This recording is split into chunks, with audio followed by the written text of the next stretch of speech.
여러분의 인생을 살아가면서 어떤 상황, 어떤 방법이든지 간에 누군가의 생명을 구해본 적이 있습니까? 그래서 그 사람이 여러분을 생명의 은인이다 이렇게 얘기할 만한 그런 사건이 있었는가 하는 것이지요. 또한 여러분이 만약에 어떤 일로 죽어가고 있는데 그것을 지켜보는 사람이 어떤 이유든 무관심과 애써 외면한다면 어떤 생각이 들까요? 저 사람이 나를 도와주기만 하면, 저 사람이 나를 좀 이렇게 관심을 가져주면 내가 충분히 살 수 있는 기회가 있음에도 불구하고 그 사람이 여러 가지 핑계로서 그냥 지나가 버린다면 여러분은 어떤 생각이 들까요? 그런 예가 우리는 선한 사마리아 사람의 비유에서 그런 예를 찾아볼 수 있습니다. 어떤 사람이 길을 가다가 강도를 만나서 가진 것을 다 뺏기고 죽도록 맞았습니다. 성경에 보면 거반 죽게 된 거죠. 반 죽게 된 거죠. 온몸이 피투성이가 됐습니다. 심지어 그가 입고 있던 옷마저도 다 빼앗아 갈 정도였으니 정말 아주 어려운 상황이었습니다. 그럴 때 제사장이 지나갑니다. 제사장, 목사님이 지나가는 거지요. 이 사람이 살려달라고 외쳤겠지요. 사람 살려주세요. 그런데 놀랍게도 이 제사장은 그냥 지나갑니다. 왜 지나갔을까요? 아마 예배를 인도하러 제사를 지내러 가는 과정이었을지도 모르겠습니다. 구약의 율법에 보면 피를 보면 제사장은 제사를 지낼 수 없습니다. 부정한 사람이 되기 때문이지요. 그래서 저 멀리서 사람 살려라 라고 얘기하는데 어쩌면 하나님 앞에 예배드리기 위해서 제사하기 위해서 안타깝지만 그냥 지나갔을지 모르겠습니다. 레위 사람이 지나갔습니다. 레위 사람은 바로 여러분과 같은 사람이라고 생각하면 됩니다. 성전에서 예배를 돕는 사람들이죠. 신령한 사람들입니다. 그러나 그들도 같은 이유인지 모르겠지만 그냥 지나가 버렸습니다. 이제 희망이 사라졌습니다. 이제 다 죽게 된 거죠. 그럴 때 사마리아 사람이 여행을 가는 중에 어딘가 가는 중에 그 사람을 보게 됩니다. 피투성이가 그 사람을 데리고 나귀에 태워서 그리고 여관으로 데려가서 치료를 해줍니다. 그 환경을 한번 생각해 보십시오. 피투성이가 되어 있는 사람을 아마 부축하려면 자기 옷에 피가 다 묻을 것입니다. 자기도 아마 그 가는 길이 여러 가지 일이 있었겠지요. 그러나 그를 태우고 다시 돌아서서 여관으로 데리고 갑니다. 그리고 포도주로 그를 씻기고 그를 치료해주고 여관 주인에게 맡기면서 이 사람을 잘 돌봐주십시오 하면서 자기가 가진 돈을 줄 수 있는 만큼 주지요. 그리고 만약에 돈이 모자라면 자기가 돌아올 때 더 줄 테니 이 사람을 온전하게 될 때까지 치료해달라고 부탁을 하고 갑니다. 예수님께서 서기관에게 묻습니다. 누가 이웃이냐? 묻습니다. 누가 이웃이냐?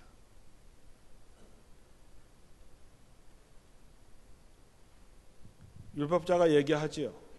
자비를 베푼 사람입니다. 예수님께서 간단하게 얘기합니다. 너도 가서 그와 같이 살아라 하는 것이지요. 누군가가 죽어가고 있습니다. 여러분들이 그것을 봤지요. 여러분들이 그 소식을 들었습니다. 여러분이 눈으로 보고 여러분이 귀로 들었다는 것은 하나님께서 여러분에게 그 영혼을 맡긴 것입니다. 불이 났으면 불이야 라고 소리를 질러줘야 됩니다. 그래야 그 집에 있던 사람이 뛰쳐나오게 되는 거죠. 불이야 라고 하는 소리를 지르지 않고 자기 혼자 도망을 가버리면 자기는 살지만 그 집에 사는 사람은 다 죽지요. 그런데 많은 사람들이 제사장과 레위 사람처럼 나만 아니면 되지, 우리 식구만 아니면 되지, 내가 아니라서 다행이야 이렇게 살고 있습니다. 요한복음 3장 16절에서 18절 말씀에 이렇게 쓰여져 있습니다. 하나님이 이 세상을 무척 사랑하셔서 하나밖에 없는 외아들마저 보내주셨으니 누구든지 그를 믿기만 하면 멸망하지 않고 영원한 생명을 얻는다. 하나님은 세상을 심판하시려고 아들을 보내신 것이 아니라 그를 통해서 세상을 구원하시려고 보내셨다. 그를 믿는 사람은 심판을 받지 않지만 믿지 않는 사람은 하나님의 외아들의 이름을 믿지 않기 때문에 이미 심판을 받은 것이다. 하나님께서 이 세상에 예수 그리스도를 보낸 것은 누구든지 모든 사람, 어떤 사람이든지 간에 예수를 믿고 멸망하지 않고 영원한 생명을 얻게 하려고 보내셨다는 것이죠. 하나님은 세상을 심판하기를 원하시는 것이 아니라 모든 사람이 구원받기를 원하신다고 하는 것이죠. 그렇다면 하나님이 가장 기뻐하시는 일, 하나님 보시기에 선하신 일, 하나님이 정말 원하시는 일이 뭐냐? 세상의 모든 사람이 다 생명을 얻는 것입니다. 다 사는 것입니다. 사람의 생명을 구하는 일의 시작은 복음을 전하는 것입니다. 전도하는 것이지요. 쉽게 말하면 사는 길을 가르쳐 주는 것입니다. 가서 불이야 라고 외쳐주는 것입니다. 가서 낭떠러지야 조심해 라고 얘기하는 것이지요. 단순히 가르쳐 주는 것뿐만 아니라 그를 필요로 한 것을 채워줌으로써 그를 믿음의 사람, 생명을 얻게 하는 것, 그것이 하나님이 가장 기뻐하시고 우리를 통해서 원하시는 것입니다. 여러분이 전도해서 예수 믿은 사람이 평생에 몇 명이나 되십니까? 한번 여러분 스스로 자기 자신에게 한번 질문을 던져보십시오. 내가 전도해서 예수 믿고 구원받은 사람이 몇 명이나 될까 하는 것이지. 이 말은 여러분이 죽어가는 사람을 몇 명이나 구했는가 라고 하는 질문과 같은 이야기입니다. 최근에 전도해 보신 적이 있으십니까? 디모데후서 4장 2절에 그대는 어떤 형편에서든지 항상 말씀을 전하시오 끝까지 참고 가르치면 사람들을 책망하고 꾸짖어서 올바로 살도록 권하십시오. 어떤 상황에 있든지 간에 말씀을 전하라고 하는 것이죠. 그러기 위해서 여러분 먼저 생각을 바꿔야 됩니다. 어떤 것을 하려고 하면 그렇게들 얘기하죠. 아유, 그렇게 해서 되겠어요? 우리는 안 돼요. 우리 교회는. 아무리 얘기를 해도 반응이 없어요. 그렇게 얘기하죠. 여러분, 반응이 없다는 것은 죽어가고 있다는 것입니다. 여러분 스스로 마찬가지입니다. 사람이 죽어갈 때 두드려 보지요. 눈도 까보지요. 그리고 움직여 보라고 얘기하죠. 여러분, 반응이 없다는 것, 어떤 얘기를 해도 별로 느낌이 없다는 것은 내가 영적으로 죽어가고 있다고 하는 것입니다. 안 돼요. 그게 되겠어요? 이번에 전도 축제가 되겠어요? 이렇게 갖고 있는 생각들을 먼저 바꿔야 됩니다. 반응이 빨라야 삽니다. 즉각적으로 반응해야지요. 순종이라고 하는 것은 즉각적입니다. 또한 여러분이 전도에 대한 잘못된 생각을 버려야 됩니다. 전도가 어렵다고 생각하고 있죠. 다들 대부분 다 전도는 어렵다. 요즘 시대는 더 어렵다. 이렇게 생각하고 있습니다. 전도가 잘 안 된다라고 말을 하지요. 아유, 나는 사람 만나는 게 두려워. 나는 대인 공포증이 있어. 그렇게 얘기하는 사람들도 있습니다. 그래서 안 하는 것이죠. 여러분, 이런저런 생각 때문에 우린 안 합니다. 해본 적이 없지요. 해보진 않습니다. 왜? 이래서 안 되고 저래서 안 되고 여러 가지로 어렵기 때문에 우리는 안 합니다. 그러나 여러분, 해봐야 됩니다. 하나님께서 모세를 부르실 때에 모세가 얘기하지요. 나는 안 됩니다. 왜? 나는 말주변이 없어서 안 됩니다 라고 얘기를 합니다.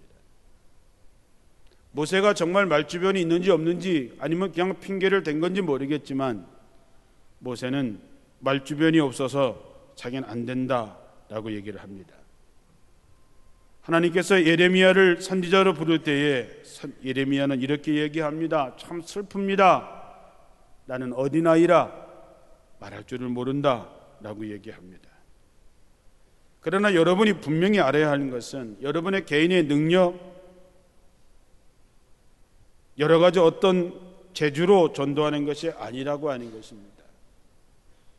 성경에 나오는 선지자들, 성경에 나오는 사람들이 자신의 능력과 자신의 어떤 것을 가지고 일을 한 사람이 없습니다. 하나님이 하시는 것이죠. 우리가 해보지 않은 일, 익숙하지 않은 일을 하는 것은 어렵습니다. 해보지 않은 일을 한다는 건 두려운 일이지요. 그러나 여러분의 마음속에 하나님이 나와 함께 하신다라고 하는 분명한 믿음이 있으면 하나님이 하십니다. 그러므로 여러분 새로운 마음을 가지셔야 됩니다. 그 마음이 뭐냐? 하나님의 능력을 제한하지 말라는 것이지요. 오늘날 신앙생활 한다는 사람들에게 가장 큰 문제가 뭐냐? 하나님의 능력을 스스로 제한하는 것입니다. 하나님의 능력을 거부하는 것이지요. 성령의 역사를 내가 막는 것입니다. 내가 언제 그랬습니까? 라고 얘기하시겠지요. 그러나 여러분의 삶에 그런 일들이 수없이 벌어지고 있는 것입니다. 하나님이 여러분을 통해서 뭔가 하시려고 할 때에 여러분은 스스로 그것을 거절하지요. 이래서 안 됩니다. 저래서 안 됩니다. 거절하지요. 하나님의 능력을 제한하는 것입니다. 성령이 여러분들의 마음속에 감동을 주고 그 일을 하기를 원하지만 여러분 스스로 이 핑계 저 핑계 대면서 그것을 거절하지요. 성령의 역사를 막는 것입니다. 예수님께서 고향에 가셨을 때에 몇몇 사람만 고치고 그냥 나오셨습니다.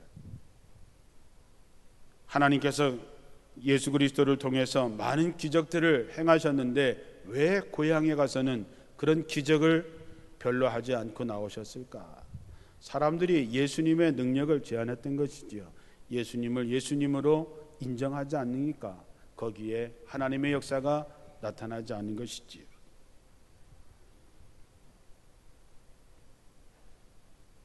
하나님이 하실 일을 밖에 외부의 어떤 것이 하나님의 역사를 방해하는 것이 아니라 우리 스스로 하나님의 역사, 하나님의 능력을 제한하지 말라라고 하는 것이지요. 우리가 구약에서 하나님이 함께 하시면 어떤 역사가 나타났습니까? 우리가 늘 하는 말이지만 홍해가 가로막혀 있고 애굽의 군대가 쳐들어올 때에 모세가 하나님이 함께 하심을 믿고 선포한 이야기가 뭡니까? 오늘 너희들이 본 저 애굽 군인들을 두 번 다시 보지 못하리라. 하나님이 함께 하심을 믿는 모세가 선포하는 것입니다. 너희는 가만히 서서 하나님께서 어떻게 하시는지 보라. 너희를 죽이러 쫓아오는 저 군인들을 두 번 다시 보지 못하리라. 여호수아는 아말렉과 싸움을 싸울 때에 하나님이 함께 하심을 믿고 담대하게 외칩니다. 해와 달아 멈추어라. 하나님이 함께 하심을 믿는 여호수아가 니어 지고 있는 저 해를 멈추라 했을 때에 그 해가 멈추었습니다. 신약에 와서 하나님이 함께 하셨던 증거가 어떤 것들이 있습니까? 마가복음 3장에 보면 예수님께서 산에 올라가셔서 자기가 원하는 사람들을 불러 모으시지요. 예수님이 12제자를 뽑아서 둘씩 짝을 지어서 전도하게 하시며 전도할 때에 그냥 내보내시는 것이 아니라 병 고치는 능력과 귀신을 쫓아내는 능력을 줘서 그들을 보내십니다. 하나님께서 여러분을 보내실 때에 주님이 여러분의 마음에 누구에게 가라 그랬을 때에 결코 여러분을 혼자 보내지 않으십니다. 여러분에게 능력을 줘서 보내는 것이지요. 물고기나 잡아먹고 살아가는 베드로를 향해서 이제 내가 너를 사람을 낚는 어부가 되게 하겠다, 사람의 생명을 살리는 사람이 되게 하겠다고 예수님께서 말씀하시는 거지요. 오늘 베드로에게 말씀하셨던 주님께서 여러분에게 말씀하는 거지요. 내가 너를 사람을 낚는 어부가 되게 하겠다. 내가 이 마지막 때에 추수하는 일꾼으로 내가 너를 삼을 테니 나와 함께 가자라고 하는 것이지요. 오늘 읽은 본문의 말씀에도 성령이 너희에게 오시면 너희가 권능을 받고 예루살렘과 온 유대와 사마리아와 땅끝까지 이르러 내 복음의 증인이 될 것이다. 증인은 참고인이 아닙니다. 증인은 스스로 체험하고 스스로 본 것을 말하는 거지.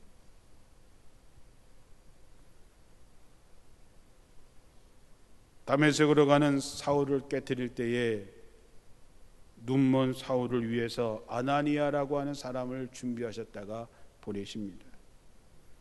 사도행전 10장에 보면 고넬료라고 하는 사람을 준비해서 하나님은 그를 쓰시지요. 하나님께서는 이미 우리를 위해서 준비해 놓으셨습니다. 말할 것도 준비해 놓으시고 만날 사람도 준비해 놓으시고 도와줄 사람도 이미 다 준비해 놓으셨습니다. 우리가 해야 하는 일은 뭡니까? 그대로 가는 것입니다. 내 마음에 감동이 오는 대로, 내 머릿속에 생각나는 대로 가는 것입니다. 가면 역사가 나타나고 안 가면 아무 역사도 나타나지 않습니다. 전도라고 하는 것은 내가 경험한, 내게 임한 하나님의 영광을 가서 말하는 것입니다. 어렵게 얘기할 거 없습니다. 여러분이 가셔서 간증하시면 되는 것입니다. 내가 예수 믿고 이런 은혜를 받았다, 이런 경험을 했다, 이런 기쁨이 있다 라고 하는 것이지요. 그러면 여러분들이 무엇을 가지고 나갈 수 있을까요? 세상 사람들은 예수님에 대해서 이렇게 저렇게 많이 얘기합니다. 교회에 대해서도 이러쿵저러쿵 얘기를 많이 합니다. 세상 사람들은 예수님을 예레미야요, 엘리야요, 세례 요한이요, 선지자 중에 한 사람이라고 얘기하지요. 그때 베드로가 고백했던 대답, 우리가 가져가야 할 정답이 뭡니까? 주님은 그리스도시며 살아계신 하나님의 아들입니다.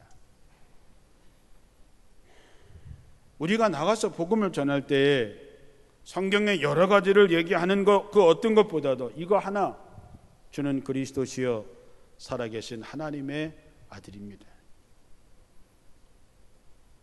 자기 삶의 변화를 가서 얘기하십시오. 은혜 받은 것을 얘기하십시오. 내게 그런 경험이 없다면 들은 것이라도 가서 이야기하십시오. 그리스도가 인생의 모든 문제를 해결하시는 주는 그리스도시요 살아계신 하나님의 아들입니다.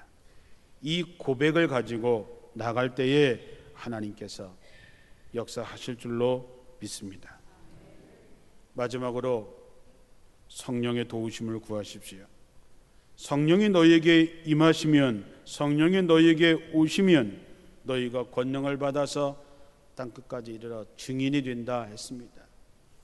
우리가 성령을 받으면 증인이 됩니다. 왜? 확신이 생기니까, 체험이 생기니까, 담대함이 생기니까 증인이 되는 것이지요.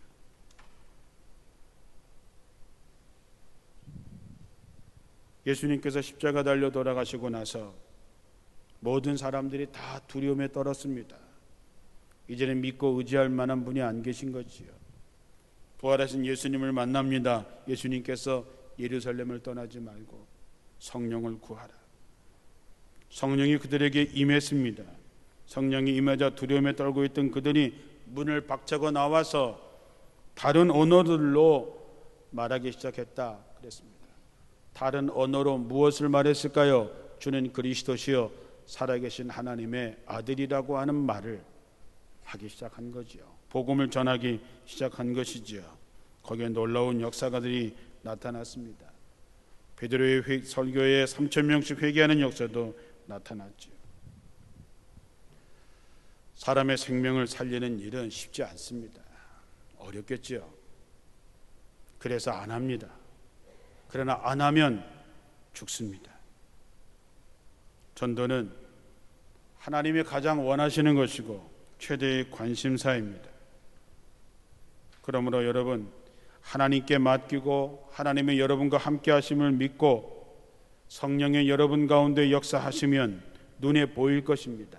생각나게 하실 것입니다. 그러면 가십시오. 그러면 하나님께서 역사하실 줄로 믿습니다. 사람을 구하는 인명구조대의 이야기를 그린 가디언이라고 하는 영화의 마지막 장면에 이런 얘기가 나옵니다. 최고의 인명구조대원이 됐던 이 피셔라고 하는 사람이 전설적인 인명구조대원 200명, 300명을 구했다라고 하는 이 렌달 상사에게 마지막으로 이렇게 묻습니다. 정말 궁금해서 물어보는 게 도대체 몇 명이나 구하셨습니까? 이렇게 물어봅니다. 그러자 이제 은퇴하는 렌달 상사가 그에게 이렇게 얘기합니다. 22명에게. 깜짝 놀랍니다. 왜? 저 사람이 200명을 구했다, 300명을 구했다라고 난 소문난 사람이 22명이라고 하니까 깜짝 놀란 거지요. 그때 렌델 상사가 이렇게 얘기합니다.